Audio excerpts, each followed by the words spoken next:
Gagawa tayo ng trending na waterless chicken soup. Yes, hindi na kailangang maglagay ng tubig sa recipe na ito. Kahit hindi tayo nagdagdag ng tubig, ito ay magkakaroon pa rin ng sabaw dahil yung chicken ay nagre-release ng fat and juice. At ang vegetable at apple ay naglalabas ng tubig. Ang lasa nito ay simple pero light and rich. Slightly sweet dahil sa cabbage and apple, savory dahil sa chicken, and may lasa siya masasabi mo clean at may natural flavor.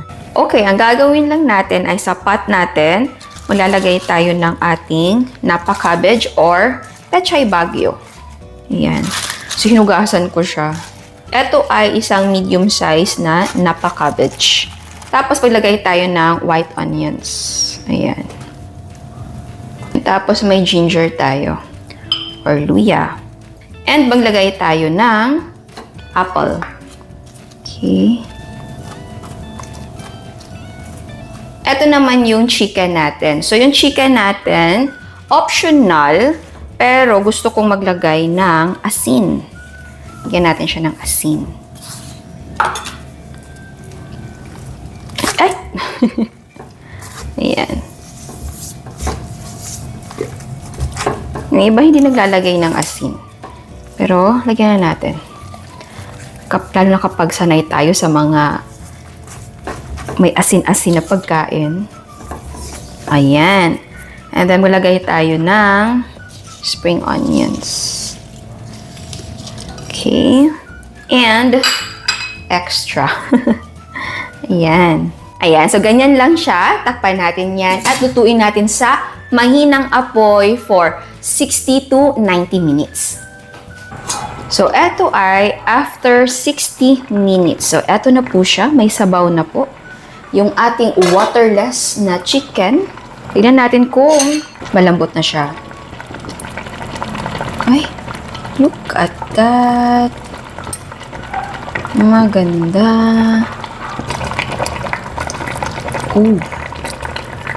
Tignan nyo yan. Super malambot na siya. Wow. Yan po yung sabaw. Oh, hindi tayo naglagay ng sabaw, pero nagkasabaw. So, ganun siya. Tikman na natin. Okay, optional para may dip tayo ng chicken. Meron tayong luya, bawang, at spring onions. Lagyan natin ng mainit na mantika. Oops! Oopsie! Tapos lagyan natin ng konting soy sauce or toyo. Ayan. Mix natin yan. Ayan. So, tikman na natin siya. Na-excite naman ako. Mabango. Okay. Okay. So, talagang super lambot na niya dahil natatanggal na siya sa bones niya. So, tikman na muna natin na hindi natin i-dip. Okay.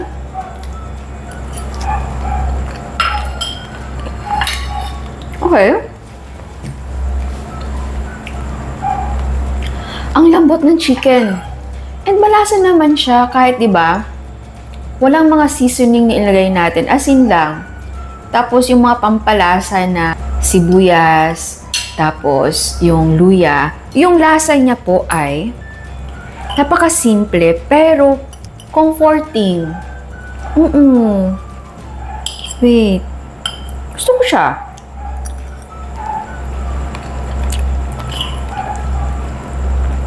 And yeah, medyo manamis-namis siya. Dahil dun sa apple and sa cabbage. Di ba medyo matamis si cabbage? Okay, tikman natin yung sabaw. Sabaw. Okay.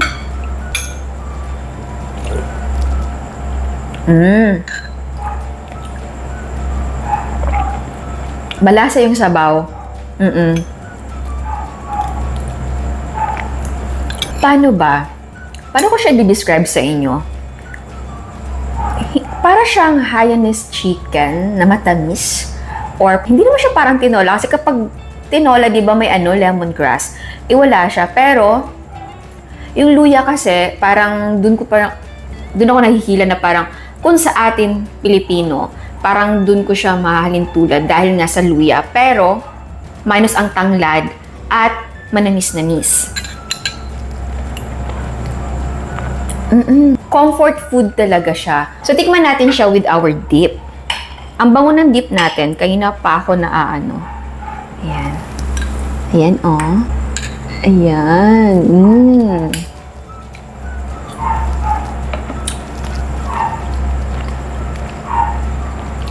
Hoy, alam nyo, sabi ko optional lang yung dip, di ba? Pero gawin nyo ang dip. Nagko-complement silang lahat. Oh.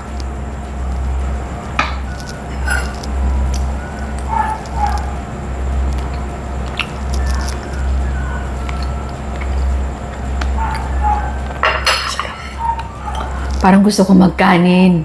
Trending siya ngayon dito sa atin, pero matagal na recipe to. Sa ibang bansa siya unang nag-trend. Asian na country din. I think China, Vietnam, ano ba? Basta dyan. Tapos yung, I think sa China, mas healthy yung chicken soup. Naglalagay sila ng goji berries and red dates. Oo. So, wala tayo dito sa atin. Meron naman, pero mga piling tindahan lang. Usually, mga Chinese store meron nun. So, kung makahanap kayo, ilagyan nyo. Yung ginamit lang natin ng mga sangkap dito ay makikita natin sa grocery. Which is, ito din yung mga sangkap na ginamit ni Miss Danica. Miss Danica Soto and si Mrs. Bad. Oo, doon ko nakita to na gumawa sila. Sabi ko, ay, interesting. Parang gusto ko yan. Parang kasi ang healthy ng dating niya, di ba? So, eto, kanita naglagay ng tubig, hindi talaga siya waterless. Sa pagluto lang siguro natin sa mga sangkap nilagay natin, walang tubig. Pero, yung mismong chicken, tsaka yung apple at napa cabbage ay nagproduce po siya ng water. So, basically, may tubig din siya. Hindi lang nga tayo naglagay physically ng water, pero dun sa mga sangkap, nag-produce siya ng water. So, yes, nagustuhan ko siya. Gusto ko siyang ulitin dahil, lalo na kapag umuulan, perfect siya. And yeah, kung gusto niyo na parang Pinoy na Pinoy ang dating, pwede nyong lagyan ng lemongrass. Kung hindi nyo feel mag-apple, mag-lemongrass kayo. Tapos, lagyan nyo din ng sayote. Diba? Parang tinola. Ang sarap siya ha. Gusto ko siya. Comforting siya at healthy yung dating niya. So, sana gawin nyo din sa bahay. Huwag kayo mag-expect na parang restaurant style ha. Ano siya? Homey yung dating niya.